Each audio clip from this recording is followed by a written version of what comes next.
in het vakant ehm vandag en ons die boodskap luister. Maar voor ek wil dit doen, wil ek weer in die speel gee.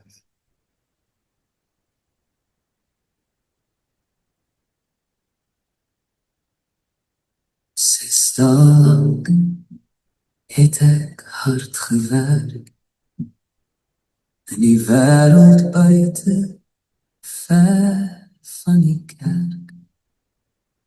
Maar die son sak weg en die vrede kom. Ek hoor die stem in die sagte bron. Die sorge van die week gly van my af. U gee my rus, U neem die straf. Die Sabbatdag is die dag van rus, deur U geseën en met liefde gekus. Die sewende dag, 'n heilige tyd, afgesonder in alle ewigheid. Vrede vir my siel, vreugde in my hart. U genees vandag elke diepe smaak. U het self gerus toe die werk daar was. U gee vir ons hierdie heilige pas, om te hou, ja, om stil te kan staan en saam met U op die pad te gaan. Geen werk vir my hande, net lof in my mond. Vandag is ons weer op heilige grond. Die Sabbatdag is die dag van rus, deur U geseën en met liefde gekus.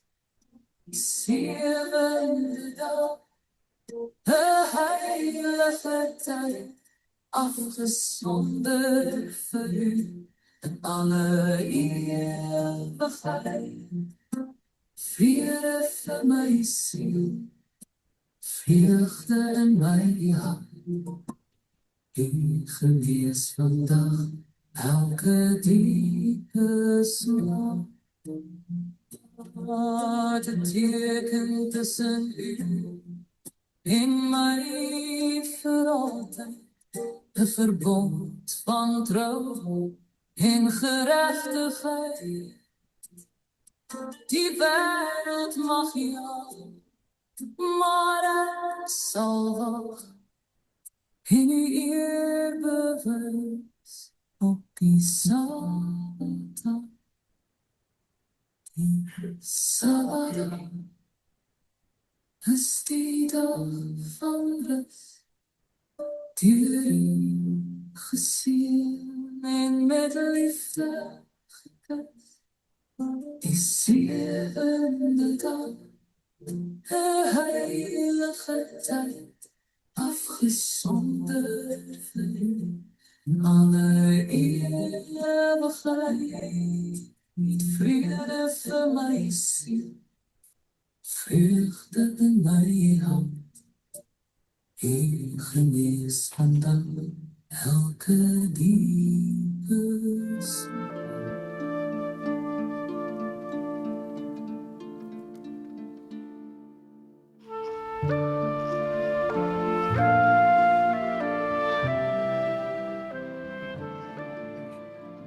Maak die deur toe. Ons lees uit Matteus 6 vers 6, Nuwe Lewing Vertaling. Wanneer jy bid, gaan na die stilte vertrek in die huis en maak die deur agter jou toe, sodat jy daar in jou alleenheid tot jou Vader kan bid. En jou Vader, wat alles weet, sal jou beloon.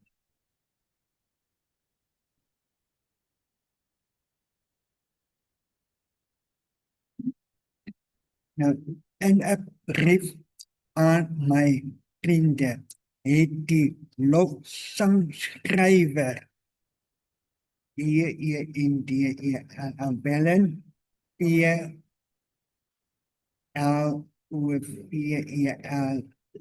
Belless, maar man het die storie geskryf. Een aan wou die spreker van die Vereniging van State besoek het en die telefoon oproep maak. En hy het 'n telefoonhokkie binne gegaan. Nou as julle weet, telefoonhokkie gaan hokkie buite in daai tyd.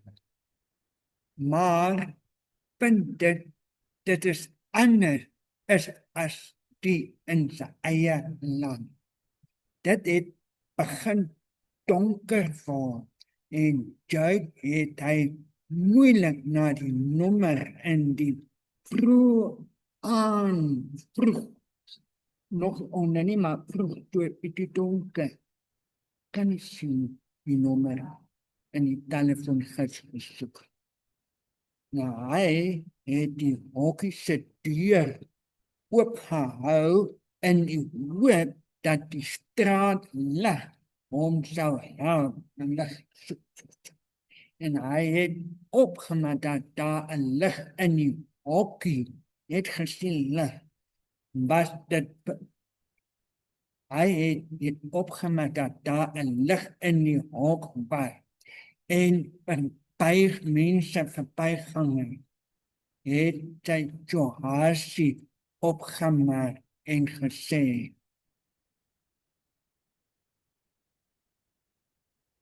"Meneer, as jy die lig wil aanskakel, moet jy die deur toemaak."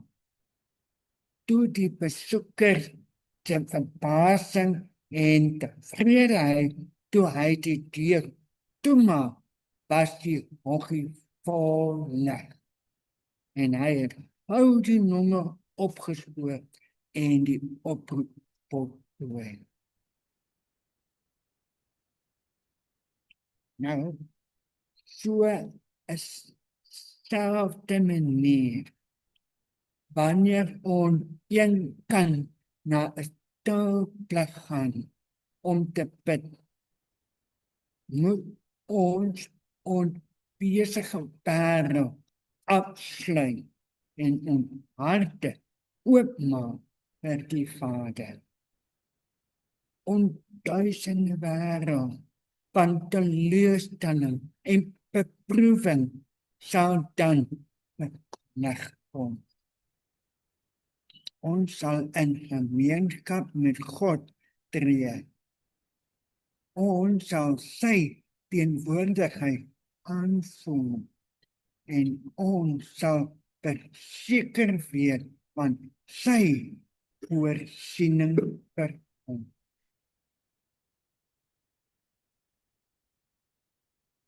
Ons Here het dikwels alleen na die Hemelse Vader gegaan.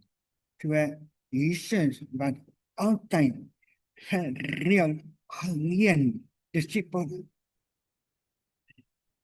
aanbid. Nou ons leer in Lukas 6 vers 12 wat sê: "En hy het in daardie dae uitgegaan na die berge om te bid en die nag in gebed tot God deurgebring." Soms wat dit na 'n besige dag van prediking, genesing, soos in vandag te skriflesing, wat ek gelees. Ander kere wat dit 'n manier, nee, ekskuus. Ander kere wat dit wanneer hy 'n groot besluit moet neem, soos in Getsemane, toe hy die finale besluit moet neem om met die verlossingsplan oor te gaan. Nou dit lees ons Lukas 22 vers 39 tot 46. Daai storie en dit wil en maar nie my beker Peter nee. Hoekom sou die seun en dogter van God 'n traag wees om te bid? Kom jy wees om te bid? Wanneer gebed die sleutel in die hand van geloof is, om die hemelse skatkamer oop te maak, waar die grensloos skatte wag om te gee te word aan God se kinders.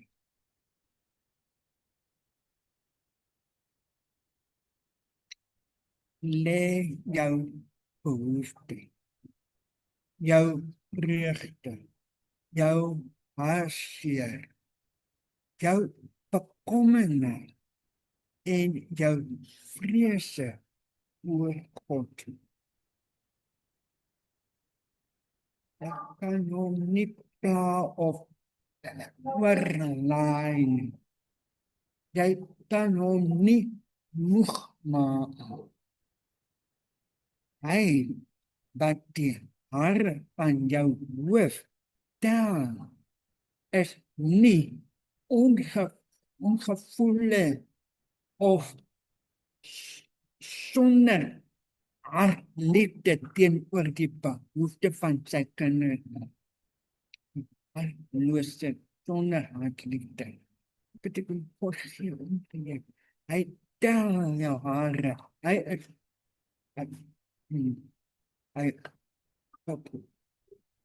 hy luister na sy kinders.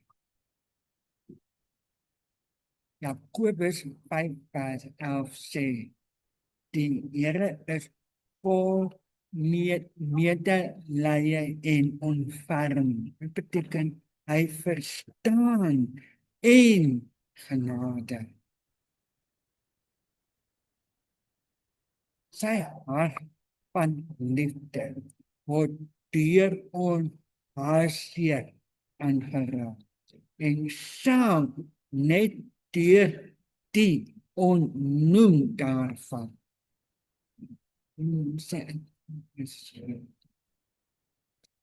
Neem alles wat jou bekommernis en onrustig kla na hom toe.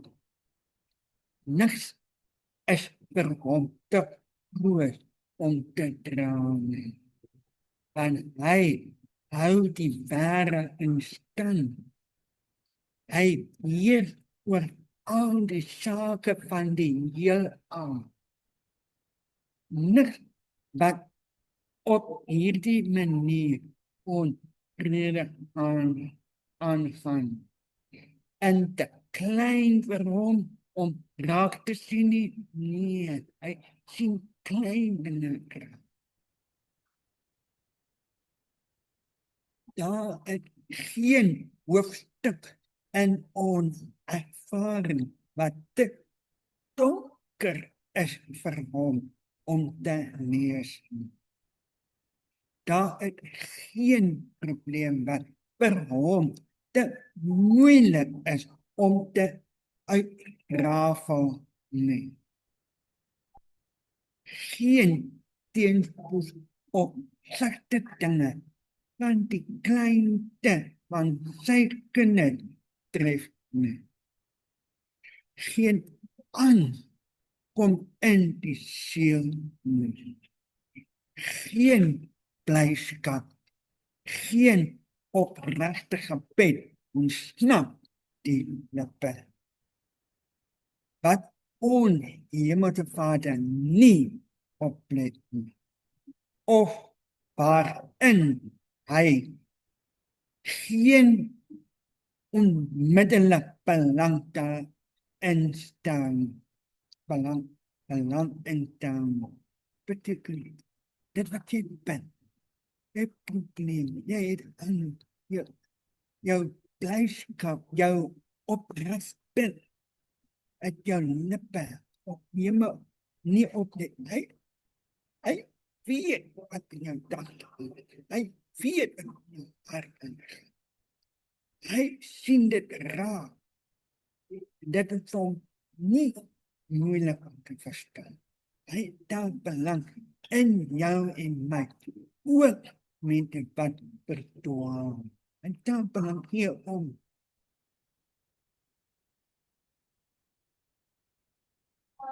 Psalm 147:3 sê, hy en leer die wat broken is van hart. En hy bind hulle bonde.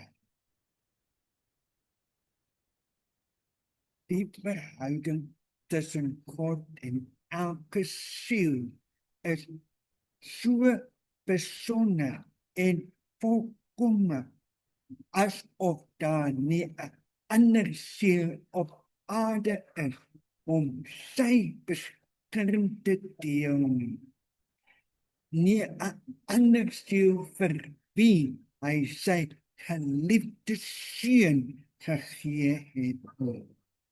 Gestrede na Christus plaas net.